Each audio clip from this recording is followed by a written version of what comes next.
All right. Good afternoon, everyone. Good afternoon. You are a part of a special presentation this afternoon, and I'm elated for those of you who are participants. You should have logged in to the workshop entitled The Significance, Mattering, and Value of Veterans and Higher Education. And you will hear shortly from my co-facilitators, Mr. Arthur Toole, Program Director of Veteran Services, Mr. Isaac Templeton, the Advisor for Veteran Services, and of course myself, Beatrice Turpin-Peak, Program Director for the TRIO Veterans Upward Bound Program.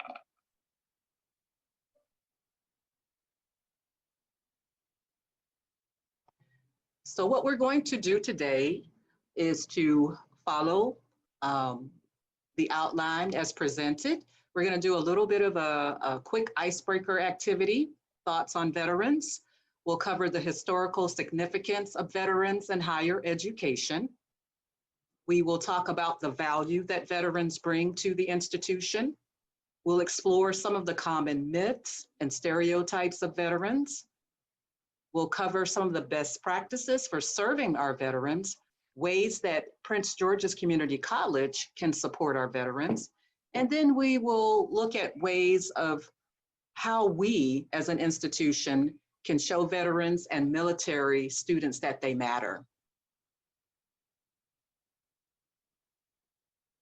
Okay, so we've introduced ourselves. Would you like to say anything further, Mr. Templeton or Mr. Toole? Nope. You're good. No? Well, We're here welcome to everyone. serve. Okay. All right.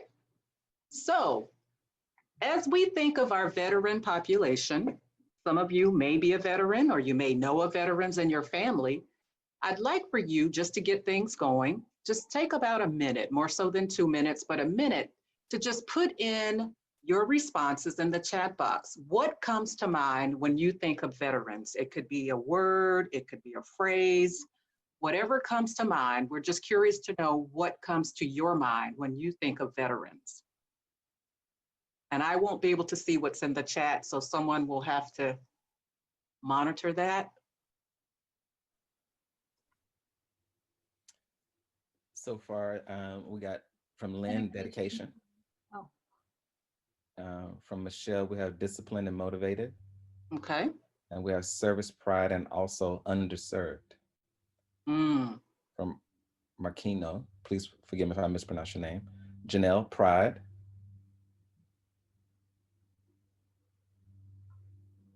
Okay, so we had a lot of different descriptive words, dedication and pride. So thank you for sharing that, Mr. Toole. One more, Again, we have stressed out. I'm sorry? We have one more from Michelle, stressed out. Okay, stressed out. Okay, so I want each of you to kind of keep that in mind. Again, there's no right or wrong response. It's just a way to kind of get us to think about veterans, and you may be thinking about the different era of veterans, the different generations of veterans. So the answers will vary based off of your lived experience, your personal involvement with the veteran population. So thank you to each of you that took the time to do that. And we will go ahead and proceed with our presentation. Yes, I'm going to give you a little bit of history of the GI Bill, how it all began, and why it began. Actually, it started out with very humble beginnings. In 1924, they passed after World War I, they called the Adjustment Act, or the Bonus Act as it was known.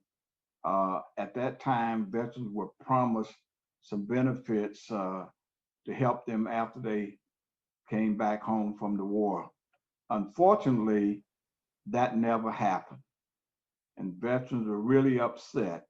In 1932, veterans marched on Washington, and they really had somewhat of a riot. If you think about Black Lives Matter movement, when you take a look at what they did in 1932, matter of fact, they had to have the armed forces to remove the veterans from the city of Washington, D.C.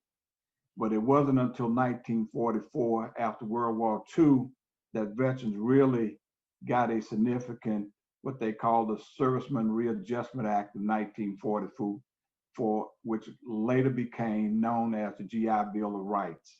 And basically that is the real beginning of the GI Bill.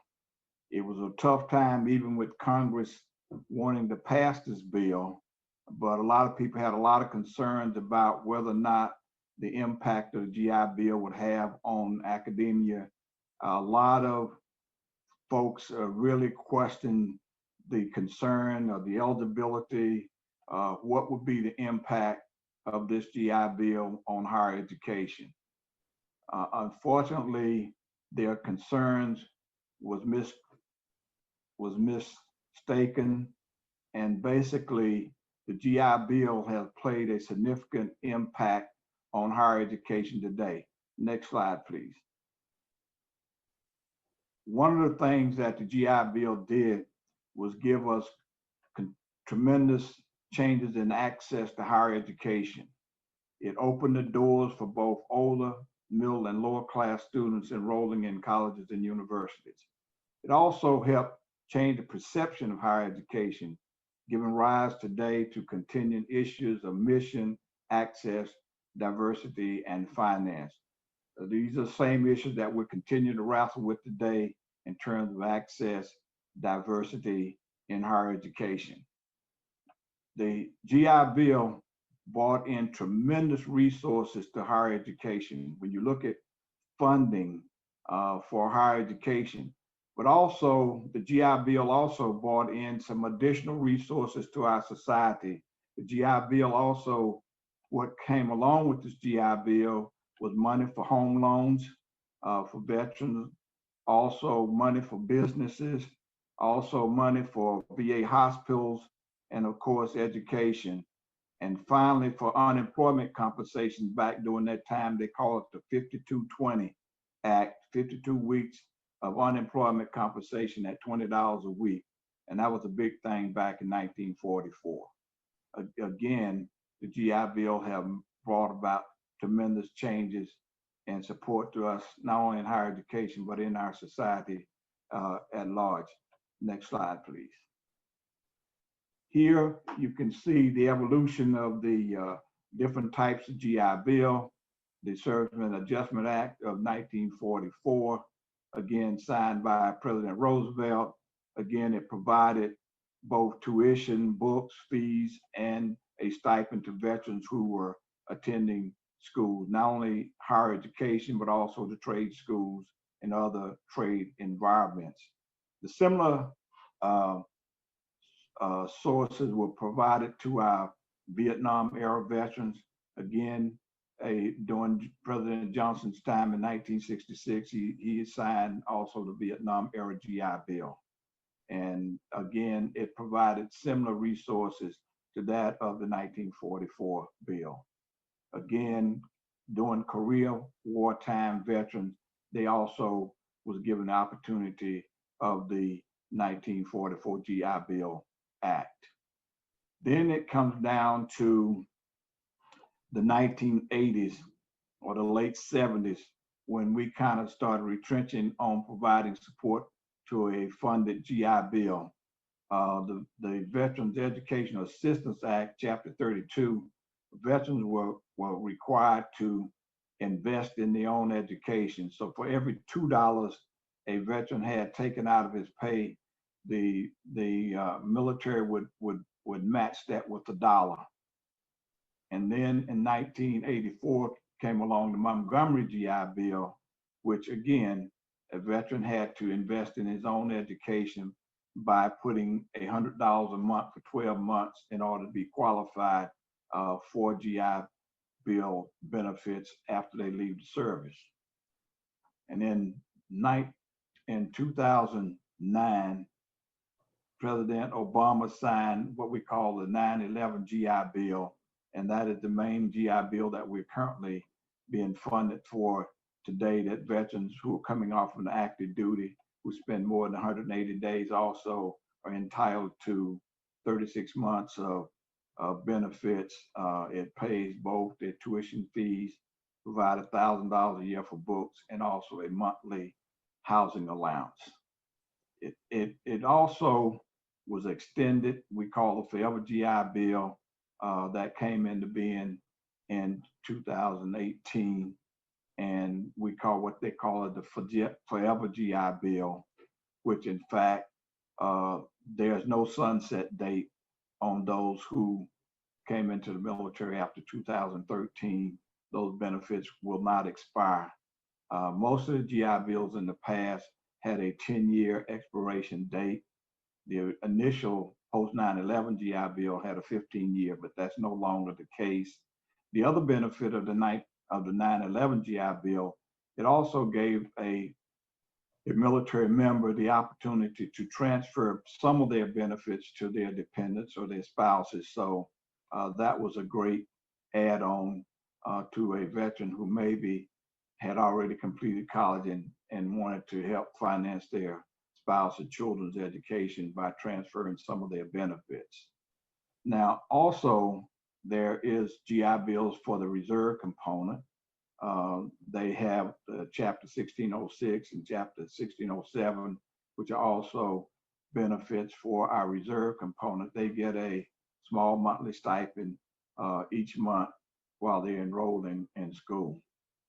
The other GI Bill, as I call it, actually, this is actually the oldest GI Bill, really is the vocational rehabilitation voc rehab program. Actually goes all the way back to 1865 when we came out of the Civil War, and basically it was a part of during that time veterans who had been killed and wounded during the Civil War got an opportunity to receive some funds to help them go to school to offset vocational skills for them.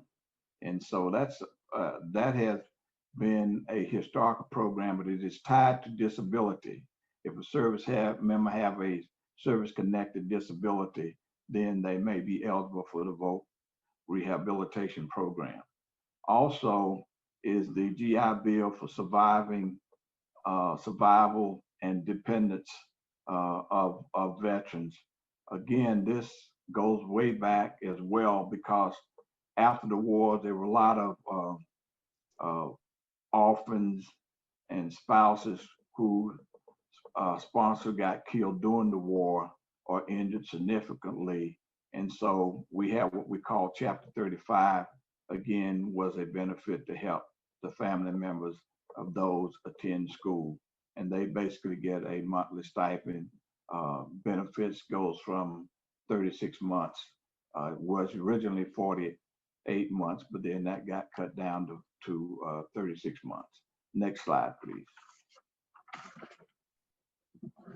Again, when we talk about financing, if you want to take a look at how I call top colleges that target and recruit veterans, you can look here at 10 schools who actually, these 10 schools really get a significant amount of money from this GI Bill. And it's a lot of money here. They actually get about 5% of the total amount of the GI Bill funding. In 2017, the Veterans Administration paid out over $34 billion in tuition money to these colleges and universities. These 10 schools here got about $5.4 billion in assistance.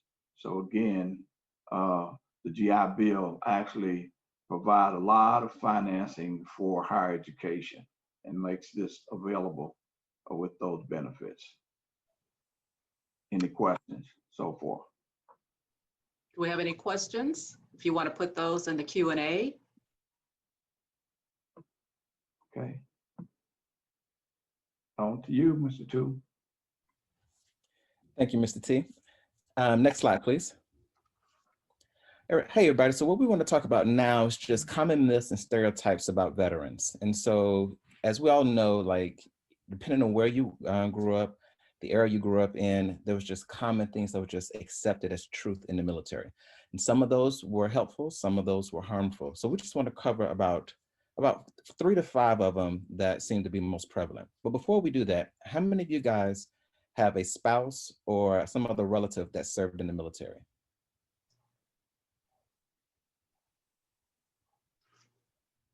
And while you put that in there, how many of you guys in your office now where you work, you have at least one military personnel that that's in your office? So we see cousins, we have dads, brothers, father and mother. Cool. So you guys are already, many of you guys are already familiar with what it's like to be around a military a service member. And it's not that veterans are, different, but just have different experiences. So what we want to do is cover some of the stereotypes that are kind of harmful, but they seem nice on their face. So for instance, the first myth is all military service members serve in combat areas. If you had to guess, what percentage of the military actually serves in combat areas? Drop that in the chat. If you think it's 100%, you think it's 10%, what percentage of the people that sign up and go to the military actually serve in combat operations? All right, we got, Michelle says 8%, Felicia says 15%. We got another 8% from Lynn, 30% from Marquino. Okay, all right, we'll go to the next one. Is it respectful to say thank you for your service?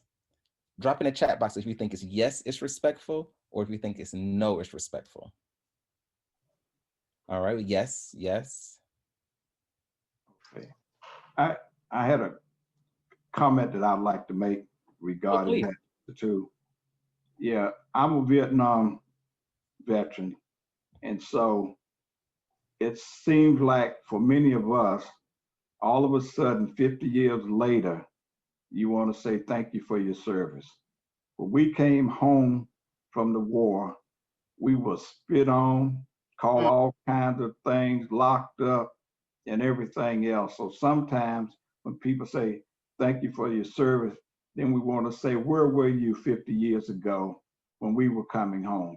Now, we really appreciate what you're doing for these young service members who are coming out after the Iraqi Gulf War and today, and saying thank you for your service. But sometimes we old guys say, we sometimes get a little annoyed when people say thank you for your service simply because you weren't there when we came home. And now 50 years later, you want to give us a pen and a certificate for what we did back then. And so it's a touchy subject for some. Yeah. Yeah, and so I see here, Lynn says it depends. Marquina says yes, respectful. Jeanette says, hey, Mr. T, I think it has a lot to do with people being uneducated at the time. And I think so. I think, a lot of times people forget that service members are actual regular people, right? And we lose sight of that. So I have been in the military in the 90s and the early 2000s, had a different experience than Mr. Templeton. And so I don't look at thank you for your service the same, but it still is kind of awkward situation. But we'll get to what the answers are in a second. The next one, most all veterans have PTSD or other mental health conditions. Drop it in the chat box if you think that's yes or if that's a no. So we got one no, no, no. Okay, okay. Next one, all veterans are seeking or receiving disability benefits. Consistent no. Lynn, I saw your many, but not most on the other one. Okay. And the last one, women in the military have less dangerous and easier jobs. Is that a yes or no?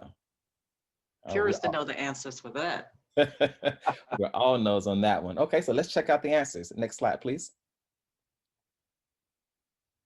All right, so first I want to let you guys know where we're pulling the data from. So it's not just our opinion, but we're pulling it from the Military Council and Training site. So you can go there and see other stereotypes that are there. So for number one, fact, some service members are never deployed or called to combat. And they feel a lot of them who don't go to combat feel some kind of guilt about that.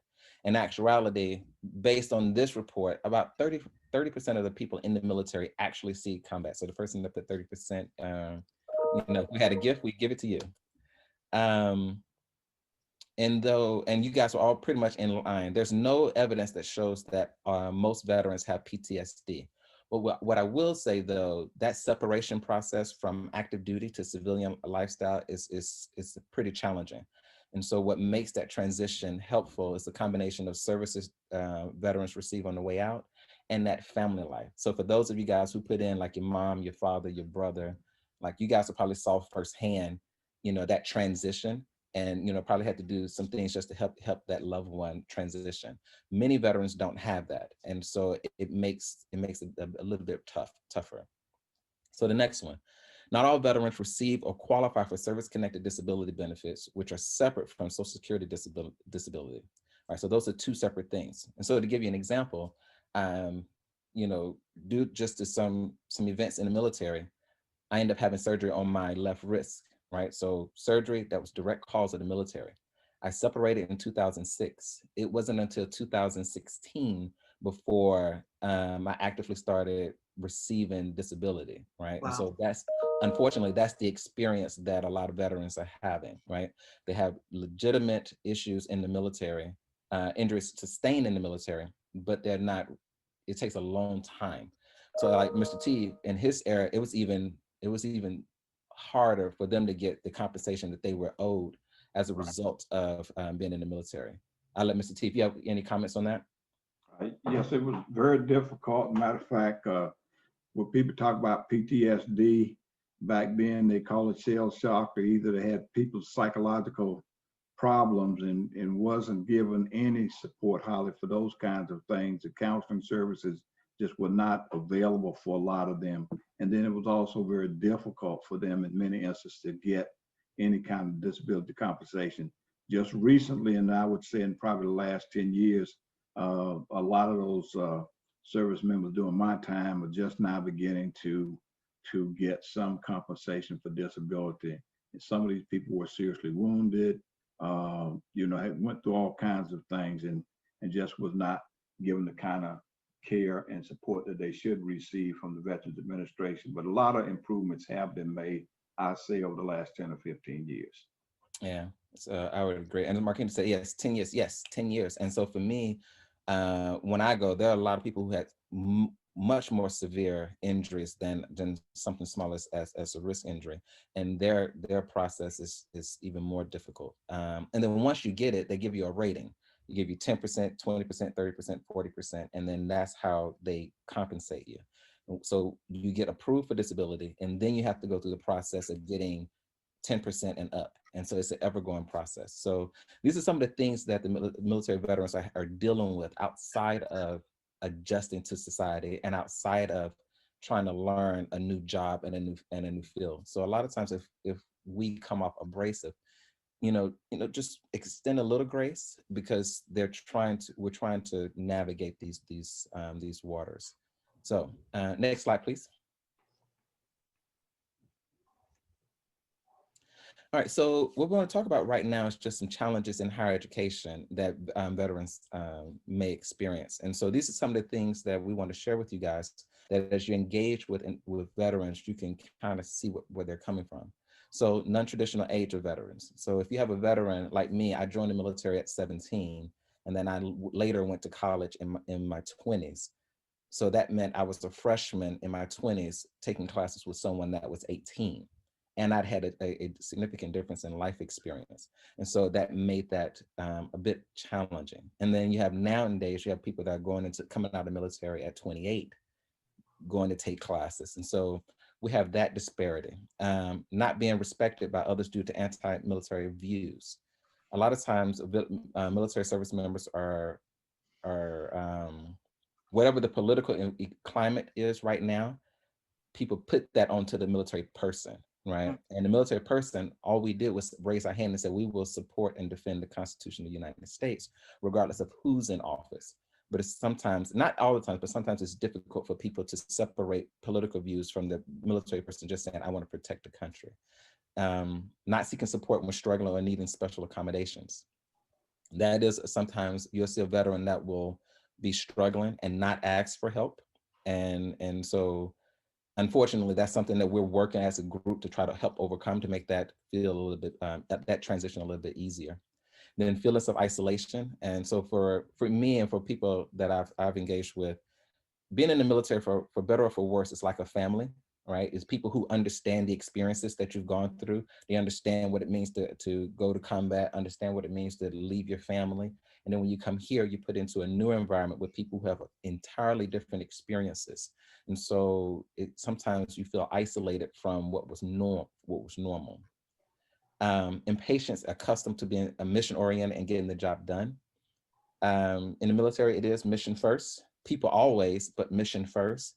And when you transition to, say, a PGCC environment, where it's what they call like a matrix environment, where everybody comes together and meet, and we, make sure everybody's on board, that kind of different approach to getting the job done can be a bit difficult for veterans. Balancing multiple activities such as employment, college life, and family life. Again, these are just some challenges that some veterans are having. And what we want everybody to gauge from this particular call or session is to provide you with some tools to assist the veterans that you come in contact with. And next slide, please. Okay. One of the things I wanted to share with all of the attendees of our presentation, obviously there are different best practices for veterans from an administrator's perspective, from faculty and staff. And so if you focus in on the screen that is before you, there are some key elements here, some key takeaways. And one of the things, if you look at that very first one to my left, you have to create that culture of trust so that veterans feel connected, they feel welcomed, so that they can ultimately be successful.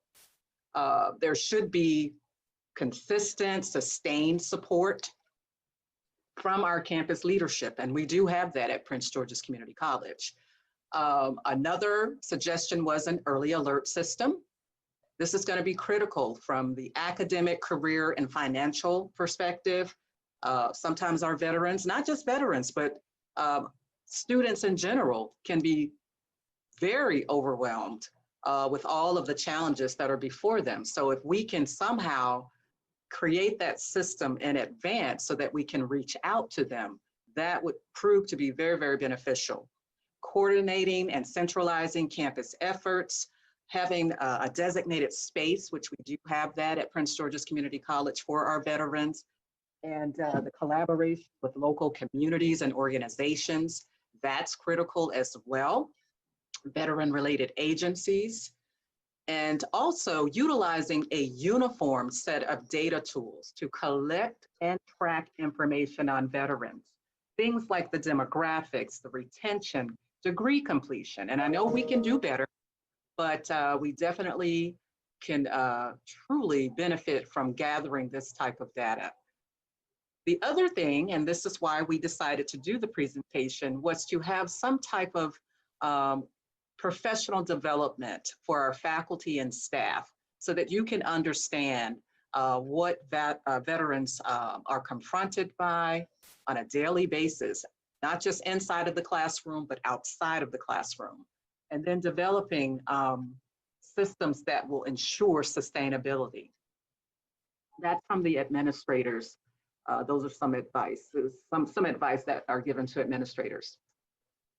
From a faculty perspective, one of the things we would like for faculty to do when we're able to do it, obviously we're in the COVID environment, when we have veteran-related activities, such as a 5K run, if you would, consider supporting that, allowing your students to be excused to participate, that would be very, very helpful to us. If there's some type of green zone training, sign up to be a volunteer. You're just going to be someone that's going to be a listener, someone who's going to care, someone who's going to intervene and help. And if you yourself are military affiliated, if you've served in the military, note that on your class syllabus so that veterans will know that they can relate and identify better. And then certainly having a referral process for veterans who might be struggling academically.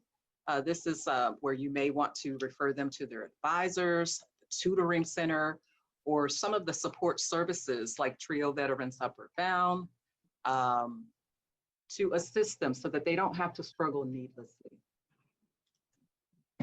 From a staff's perspective, you certainly, wouldn't it be wonderful if PGCC created a special veteran ID card? That would be great. And of course, they have to prove that they are a veteran. Also, if they needed to get additional support, there should be a referral process for, say, the PGCC Wellness Center. And again, just continuing to collaborate with other local and community agencies and inviting them to attend workshops and seminars like these. And then they mentioned as a best practice to have a Veteran Affairs work study position to empower these veterans, to show that they are making a difference and being peers to other veterans.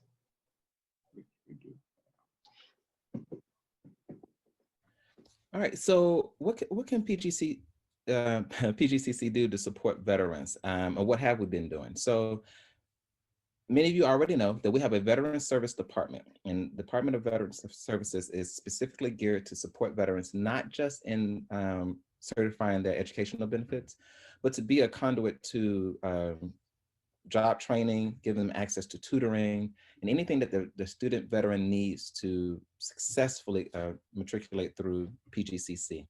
In addition to that, we have a program called Veterans Upward Bound, to which Ms. Beatrice is the director of, and that program takes first-generation low-income veterans who have not been in school. It provides them with tutoring, it provides them with just mentorship, provides them with extracurricular programming to help them be successful in what they want to pursue as a profession.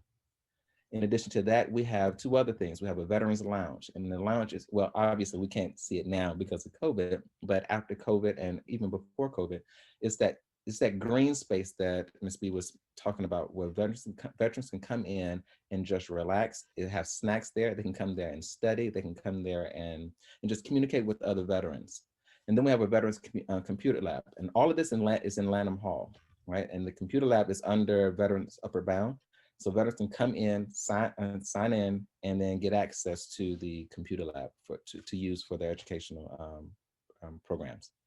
Lastly, we have NAPVETS. Now, NAPVETS isn't officially a PGCC program, but they are an official partner of PGCC.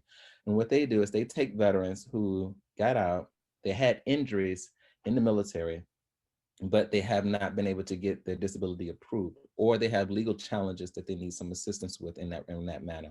NAPVETS will take them and fight their case for them, and they do it free of charge. They ask the people, the veterans, to become members, but it's not under any obligation whatsoever. So these are some of the services that we have. And because of some of these services, like some of the things that we have planned, in addition to what Ms. B was talking about, is like in April, we're going to have a veteran Shark Tank, where we're going to have veterans come in from the college to pitch their idea for some actual funding. We're going to actually have a 5K. We usually do the 5K around Veterans Day, but unfortunately because of COVID this year, we're going to move that to April. So, we would love it if you guys say, hey, if you want to support us in any way or support the veterans in any way, you can volunteer for those type of things. And if you would like, you just send us an email to, well, Ms. B would probably put out the email or contact information. Let us know if you want to be on that team that volunteers to support some of these services. We'd love to have you with us. Lynn made a comment that I want to get to in the section. He said, a student in one of my classes this semester asked to be called by her last name in our Blackboard Collaborate sessions because it made her feel connected to her prior military service. And so doing these acts go a long way to make the veterans feel comfortable in the classroom. And that one act alone will help that student immensely in being successful in that class. So I just want to say thank you for doing that, and thank you for sharing that. Next slide, please. So how can PGCC show veterans and military students that they matter? So this particular slide, if you want a copy of this, please let us know. But some of the things that PGCC can do, and some of them they are doing to some degree, but we're just going to talk about some of the big ones. Recruitment and admissions. So if there's anybody here in admissions, one of the things that can help veterans become aware of services like Veterans Upward Bound is as soon as the veteran identifies themselves on the application, making that connection to Ms. B so that she can go ahead and reach out to them, right? So as soon as they apply, you know, especially if they're first generation and they have low income, she can proactively go out and reach out to them and go ahead and start working with them and providing some of the services. Other ones, like I'll skip to the financial one because that one is pretty big. How many guys are familiar with the Yellow Ribbon Program or have heard of it, the Yellow Ribbon Program? Give y'all a second to answer. Okay, so Lynn said yes. Okay. So the Yellow Ribbon Program is a program where basically the school will match funding. So let's say the GI Bill only covers a portion of the total tuition. The school makes an agreement with Veteran Affairs saying whatever is over that amount, the school will cover. And so what we would like to see at some point is that PGCC decides to participate in that program, right? Now, there's a lot of steps to that program, and it's not one thing that you can just turn on, but that will go a long way for veterans that are, say, in DC, but want to come to PGCC. Campus culture supports military connected student leaders on campus for advocacy. And so we have a veteran student program, and that's headed up by Mr. Templeton. And so embedding that population into the larger organizations will go a long way to make sure that the veterans feel like they're included into the larger PGCC community. Okay, next slide. I don't actually know if we have time to show the YouTube, but we wanted to ask some quick questions because we had a giveaway and I know we're pressed for time. So we can, for those of you who are requesting a copy of the presentation, you certainly will have access to the YouTube. But one of the things we wanted to do, if you would put in the chat, see who can answer this question. Who can tell us, and the winner, there will be a winner, who can tell us the original name of Veterans Day? What was it called initially? It was not Veterans Day. What was it called?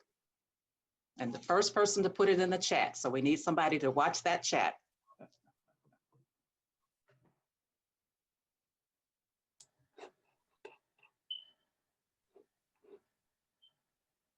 Don't look it up on your iPad.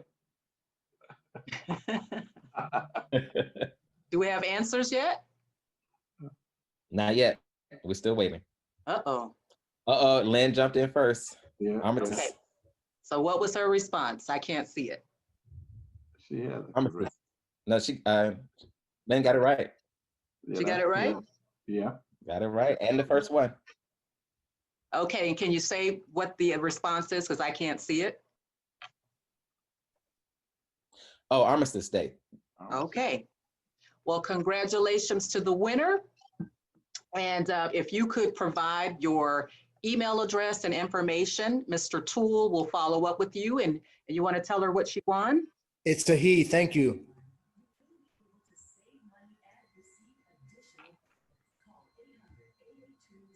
What was that?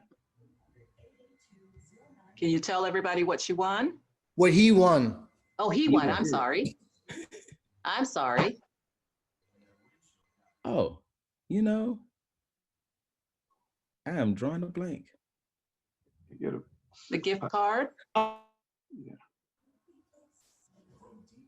Oh, please forgive me. So you win a gift card. And so you send me your email address. I'll make sure to get it to you. So thank you for participating. Excellent. Thank you so much. And let them know how much the gift card is. $50. Oh, wow. Thanks so much. Well, anyway, I certainly hope that everyone enjoyed the presentation. Again, if you'd like to have a copy, just put that information in the chat and we will make sure that you receive a copy. I appreciate everyone's time on a Tuesday afternoon. Thank you so much. And thanks to all of my co-facilitators and technicians that assisted to make this. V, I do have one comment Okay, sure. to make. Back to recruitment, I would still encourage. At one time, we used to provide the recruiters with a flyer on veteran services.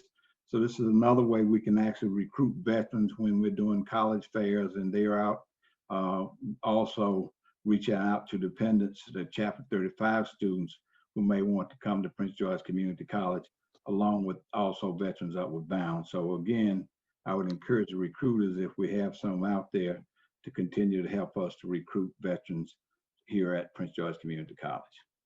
Thank you. Well said. And again, we thank you for your time, and we hope that you've learned something as a result of this presentation. And enjoy the rest of your afternoon.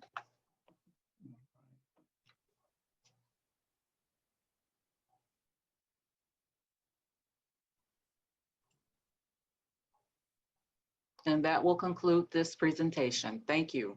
Thank you.